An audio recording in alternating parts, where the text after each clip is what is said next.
Hey, welcome to a brand new episode of Local Focus. I'm your host, Sebastian Noel. We are excited to be back for another season. Somehow we have not been canceled yet. I don't know how, because we've done some pretty crazy stuff, thrown some footballs through some windows up here in the second story.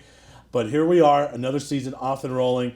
And, highlight for me always during the show is, we cannot be accused of being an Albuquerque bias show because we've gone to Clovis, filmed on location. We've had a quarterback from Ruidoso, so I think we stretched the boundaries of our city. At least we tried to, right? And no exception this week. We want to talk some small school sports. And with us to do that is Pecos Panther Malik Barrens. Malik, welcome to the program. Thank you for having me. Now, is sports different out of the metro area? Yeah, most definitely. And I can only tell you that, like, whenever we came down here and we played Del Norte, it was just... My nights, yeah, right? Yeah. You're at the big gym in the big castle, we call it. So tell me about that. That was a really fun game, It was a close game for most of the time, A couple mistakes, cost us a little bit. But, it was a really fun atmosphere first time playing an Albuquerque team, first time being down here playing at a team gym here in Albuquerque. So it was really fun. The atmosphere is so much different than, from all my games up north, but yeah. But how? I mean, how is it different? I could say up there, they're a lot more crazier, a lot more meaner fans, I guess. Down here, it was just, better. Yeah, we take our basketball serious, but just in between whistles, right? Yeah. That's true. That's true. But what about like just the aspect of just being that young man, that young student athlete, right? Because I'm sure presents differences as well, right? Yeah. Being a student athlete up at Pecos versus being a student athlete here in Albuquerque. What are some of those differences that maybe we don't even think about? Yeah, most definitely. Like here in Albuquerque, you have like a lot more kids in your class. You have a lot more athletes. We have the same athletes doing pretty much every sport. So we have athletes that play basketball. They're doing the same as baseball, And Albuquerque, they have their main athletes, but it's a lot. I wouldn't say not much different, but it's about the same. Now, really the community doesn't have any borders nowadays because you guys are all talking to each other on social, right? And so it's almost like a brotherhood, right? Yeah. So what are some of the things you talk to with your brothers here in Albuquerque where you can't relate? They're different. Like they tell you some things and you're like, wow, that doesn't happen up in 2A. That doesn't happen in Pecos. Well, it's I wouldn't say most definitely the skill, but we see dunks here. In Albuquerque highlights, we see a lot of those things. Student section, we don't really have much like that. And like the media, it's a lot. I want to say a lot better, but I really like it how it is in Albuquerque. What's the student body size there at Pecos? How many people how many students at Pecos? I think we have 120, 130, 40 in a high school. Okay, so yeah. I mean the difference obviously huge. Yeah. Now, and the gym, and I've heard the gym is pretty cool. But obviously smaller, right? Yeah, so what's the capacity of the gym there? I would say around 1,000 people. Okay, so they can jam it in pretty good, right? Yeah. So pre-game, let's talk about my Knights game again. Since you brought it, I didn't bring it up. Let the record show that I didn't bring this up. All right. So were you looking forward to that? Was the team looking forward to that? Tell me about that. That was really a game we had been planning since we were sophomores in high school. Not just, but for the players, play against good competition. That's when Judah was there, Harry was there, and of course Shane was still there. But it was a game looking forward to, playing the better competition, those guys that we've been seeing. So it was a really good game. We look forward to it. All to Shane Dalma. He was a really good player. But I feel like we competed like where we need to be. We put ourselves where like people can see. Now I can tell you, I only caught the last few moments of that game because I had a broadcast that down the street at Prep, but much larger than normal crowd at Del Norte that night. So you guys drew some fans that day, right? It was cool for us too because we're like, well, Pecos doesn't ever come to town, right? So we got a pretty nice crowd in there, and I recognize a lot of people that were not Del Norte fans that were just in there to kind of see you guys too. So that had to be pretty cool as a player. Yeah, it felt really nice, having other people come watch us, play against a bigger school in Albuquerque. But it was really nice. There was a lot of people there. It was a good atmosphere, so I really liked it. And I remember talking to Coach McIntosh after the game a little bit, And he was very obviously one. He was happy to have that game on the schedule because he wanted to play a good team like you. You know, if you beat Pecos, you're probably going to be the district champ, right? Yeah. So that's a good win. Yeah. But he was just talking about how, man, you know, like as a coach, to see 5 guards on the floor that all know what they're doing, and it's like a little basketball machine. Yeah. I remember he was ranting and raving about you guys after the game. Yeah. All right, we'll take our first commercial break here. I do want to talk about Pecos some more when we get back because, like you said, it's not just a basketball thing. You really do it all. Yeah. We'll be right back with Malik after this.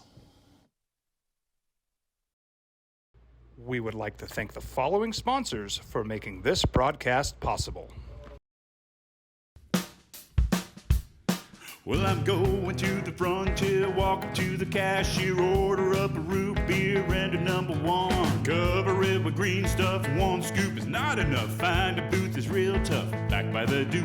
Meet my family, meet my friends in the quirkiest restaurant I have ever been. All of Albuquerque's favorite spot, it's the Frontier Restaurant.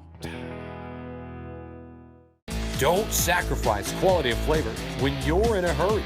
Golden Pride offers ribs, fried chicken, green and red chili breakfast burritos, and Frontier Cinnabons.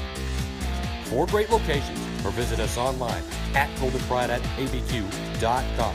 Golden Pride Barbecue Chicken and Ribs, proud supporter of Proview Sports Network.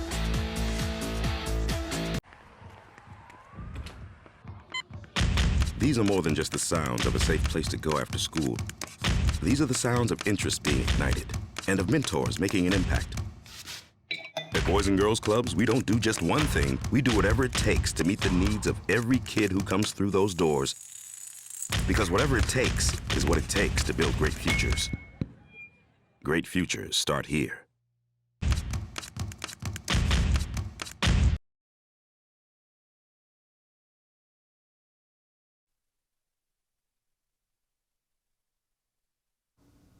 All right, back with Malik Barrens of Pecos.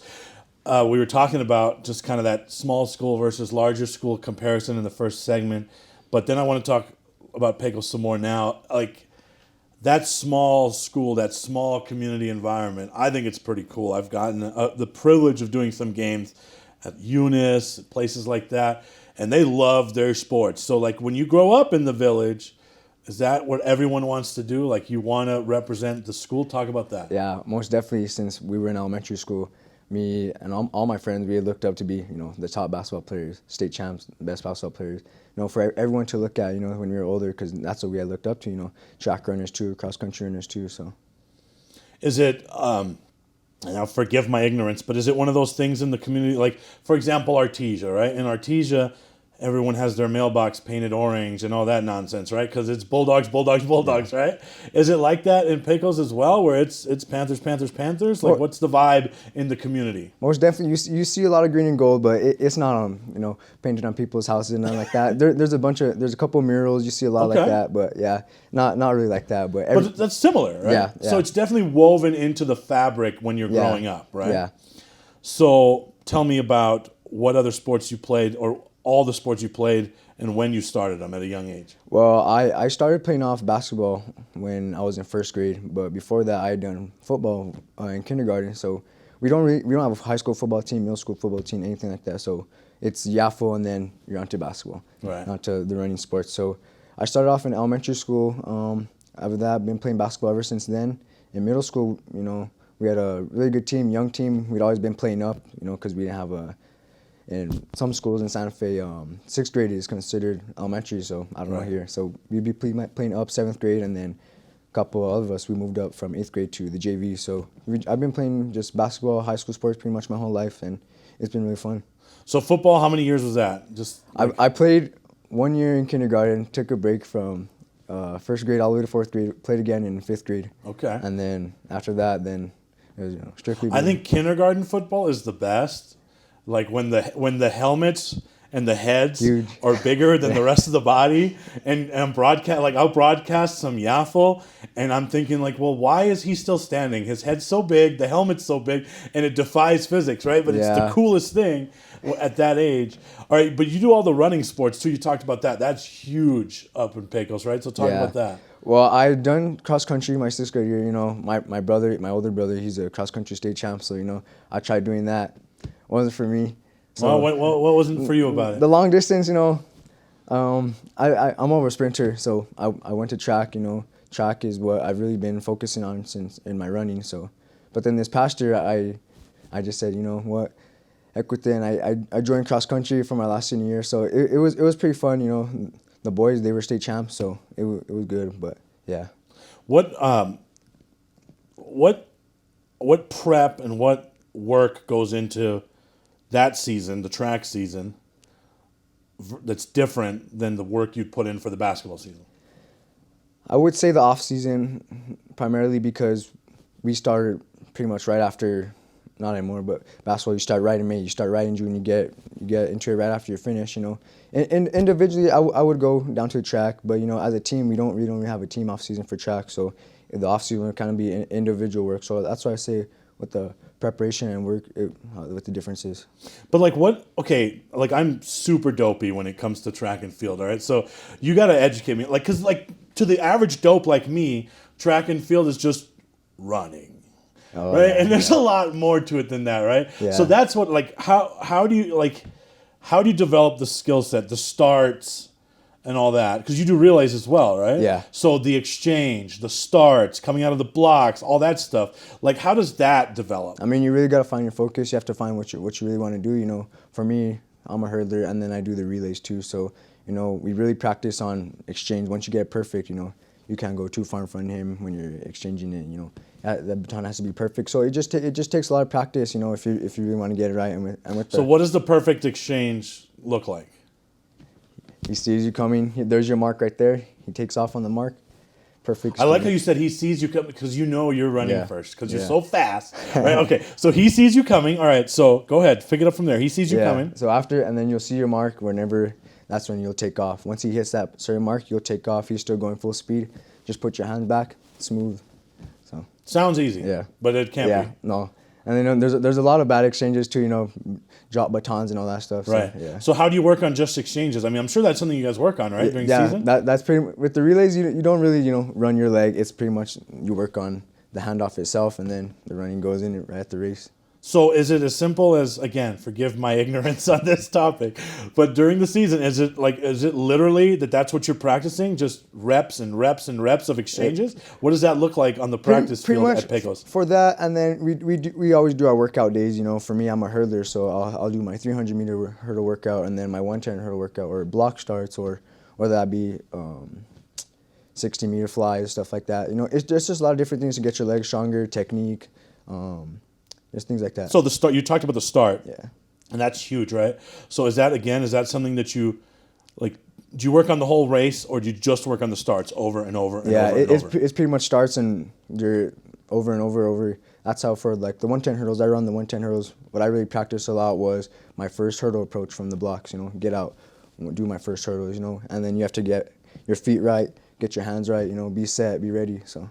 I don't know what any of that means. What does get your feet right and get your hands right? What does that mean? Whenever you're in the blocks, you know, Okay. you have to have your feet ready in the blocks, have your feet really measured right, because, you know, Okay. your blocks are like this, one foot in front of the I'm other. not saying I'm going to go out and try it, but I still want you to explain it to Yeah, me. one foot in front of the other, and then you have to have your hands right here Okay. in front of the line or behind the line, so you don't really, it's not cheating. And then that's pretty much it. You're in a set position, wait till the gun goes off, then you're gone. Okay, all right.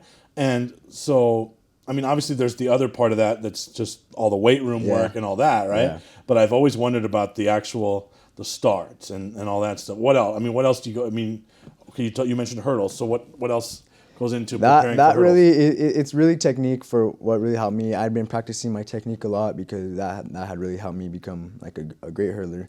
You know, it's not much more than speed. It's just the technique. But So what's the technique?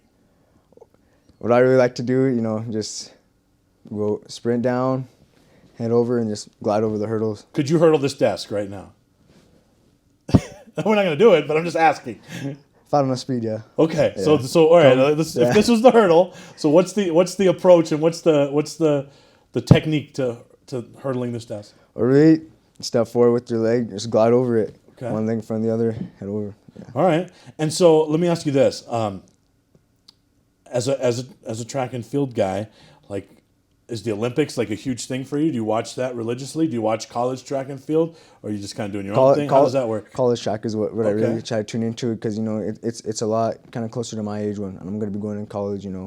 But yeah, and it's a lot faster. I really like watching them, and the Olympics too. That's just amazing, especially for the hurdles. Okay. Now, like if you practice obviously here in New Mexico, you compete here in New Mexico, so you're used to that altitude. So like when you go somewhere else, is it like taking candy from babies? Or? Yeah, I can really say that because practicing in Pecos the whole season, coming down to run here in Albuquerque for the state meet, I feel great. It feels great, especially when you PR. You feel just a lot more faster. You feel just a lot better coming from the higher elevations to here in Albuquerque. All right, I want to take a break. I want to pick up.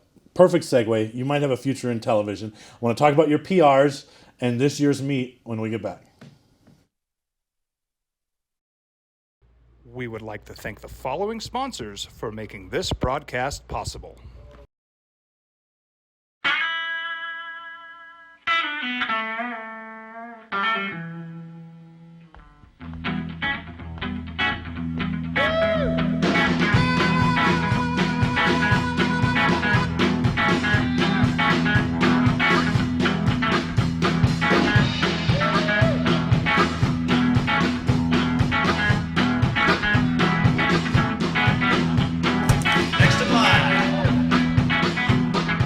Rudy's is a proud supporter of Proview Networks. Dream Style Roofing tops them all. When your roof's worn out and needs to be replaced, we're gonna do it right, put a smile on your face. There at home, things are looking up when you get your roof done by someone you can trust. Dream Style, a company name that's been around forever. No one does it better. You need a new roof, you know who to call. Dream Style Roofing tops them all. Sometimes it's the small things that make life easier, like never worrying about being declined at an ATM when only cash will do. With You're Covered from US Eagle, we'll cover you, even if the money's not there. That's a good feeling. And we do it with no extra fees or penalties. It's called trust, and we think that's important, especially if we're asking you to trust us. At US Eagle, that's just part of what it means when we say people mean more.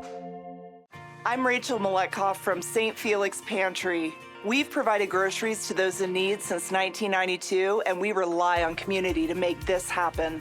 We're the only pantry in Sandoval County that allows weekly access to high-quality groceries.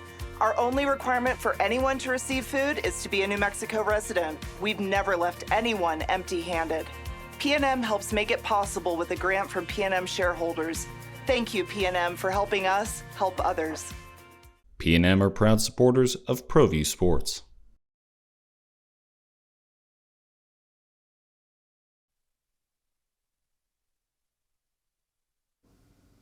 All right, we're back with Malik Barrens. So we want to get to the top 5 list. Have you watched the program? Yes. All right, so you know what we're doing. Top 5 things we don't know about Malik. Number 5. Number 5 is I really like hiking and walking outdoors. Because where I live, I'm in the trees, I'm in the mountains. I have 2 big boulders behind my house, some in front, so I take walks up there in the evening. Okay, all right. Go there. So. All right, so that's. Yeah. I love that. I like that. An outdoorsman. All right. Okay. All right. Number 4. Number 4 is I have a Hot Wheels car collection. Not many people know that because ever since I was little, I didn't want to give them away. When you get to an age, I don't want to deal with toys anymore. Right. So I kept mine. I still buy if I see a nice little car. Like, are we talking like pristine mint condition, the kind you could sell on Pawn Stars? They're not. They're not in the box. Junk? They're not in the boxes, but they're still in nice condition. I have them saved in a case. So all right. I think that not being in the boxes hurts the value. I've watched a lot of that. A lot of Pawn Stars. You might be out of luck. I used to play with them. That's why. Okay. See, that also brings down the value. You don't tell anyone that you use them. All right. Number 3. Number 3 is a lot of people don't know. I'm the youngest in my class, so I'm 17. I could be as a younger classman now, but okay. So you're a 17-year-old graduating senior. Yeah. Okay. I've pretty much been the youngest in my class. Not many people know that. A lot of people. So wise beyond your years. Yeah. So usually people go the other way, right? Yeah. They go. Yeah. Okay. All right. Yeah. I wouldn't have guessed that. All right. Number 2. Number 2, I've never been to Topgolf, as many All right. times. So what? Well, you obviously drove by it on the way. All right. So what? Plenty of times. I can tell you it's a little overrated. I don't want to crush anything for you. And if anyone at Topgolf is watching and wanted to sponsor the show, I could take that back. But what about Topgolf that draws your eye? I mean, I really want to go. I really wish we could have went for our senior field trip this year, Okay. but we didn't go this year. But I've never been. As many times I've driven past, a lot of times we just never been. Yeah. So hopefully I can go there just to get the experience. Okay. It's definitely one of those things you want to do once, but then when you live there, and then you'll soon know as you're entering adulthood that there's better things to do with your money than to spend it at Topgolf, which tends to be a little pricey. All right. Well, they're never going to sponsor the show now. The number one thing we don't know about Malik Barrens. Number one thing is I'm more of a TV show guy than a movie guy. Okay. I can really watch series in a matter of time. All right. What are your go-tos right now? Right now, I'm watching Narcos with El Chapo. That Okay. one. I already watched the Pablo Escobar one. And then I watched Breaking Bad. Okay. And then there's a show called Grimm. All right. What's that about? Humans that turn into creatures. Okay. All right. I just finished Shameless, and I finished All American, and then I canceled my Netflix. Now, I've heard a lot about Secession, so that might be the next one I have to get into. Outer Banks is one that I'm going to start. I've heard a lot of hype. And then I've heard a lot about Ozarks. Is that any good? Do you know? Have you done that one? No. All right. So if you had to recommend one to me and our audience, what's your number one recommendation? Obviously, Breaking Bad. Breaking Bad? But one I recommend is Grimm. I feel like you could just drive around the streets outside our studio, and you could save hours and hours and hours of time. Just show them around. But one I recommend is called Grimm. Okay. With two M's, Grimm. All right. So if you guys really like mythical creatures, stuff like that. Okay. Yeah. All right. Those are 5 things I wouldn't have guessed. All right. Let's get back to what we were talking about, which you were kind of talking about, your PRs and all that. So you had a very nice season, not only on the basketball floor, and we'll get back to that, but track and field as well, yes, right? yes. So tell us about all that. It was a great season. Last year I had came up short in the 300 hurdles, and the year before that. So both the years I came up short, second place, and then this year, I finally did it. I became a state champion, individual state champion in 300-meter hurdles. So that felt really good, just from where I was at, coming to where I am now, and then one of the you beat. Here's I really have to credit your dad for this. Like, I'm in such a basketball cocoon, right? Yeah, I think everything revolves around basketball. And luckily your dad set me straight, and he kind of told me about like rivalries in track and field. It's a real thing as well, right? It's not just hoops. So like it's pretty big in track and field, right? It's always you and the same dude or two. So talk about that a little more. Like, you're always kind of go through all 4 years battling the same dude, right? Yeah, most definitely. Especially from our district, there's a one hurdler in our district. I had been going against since my freshman year in the 300-meter hurdles, and I finally participated in the 110 hurdles this year. So we faced each other in that. So we had been rivals for a while, even in basketball too. So from that, and then sprint-wise, Javon Askew from Texaco, all props to him. But I was never able to beat him. He's really fast, but I guess I could consider him a rival. Going back and forth. Now, when you guys are leaving the podium at track and field, do you ever say like, "Yeah, but we're gonna work you in hoops"? Like, how does that work? I mean, yeah. We There's say got to be some trash talking, right? We say it amongst ourselves. We beat them. We could beat them. Yeah, stuff like that. But yeah, especially since we see teams that we've beaten before. You see us. You know what I mean? But stuff like that. Not cockiness, but that's okay. We're here. All right. It's all right. There's no need to apologize for that. Trash talking is part of sports. Yeah. Right. Yeah. All right. So what? Okay. So who were your biggest rivals in track and field? You talked about Javon Askew of Texaco. Who else were the rivals there in track and field?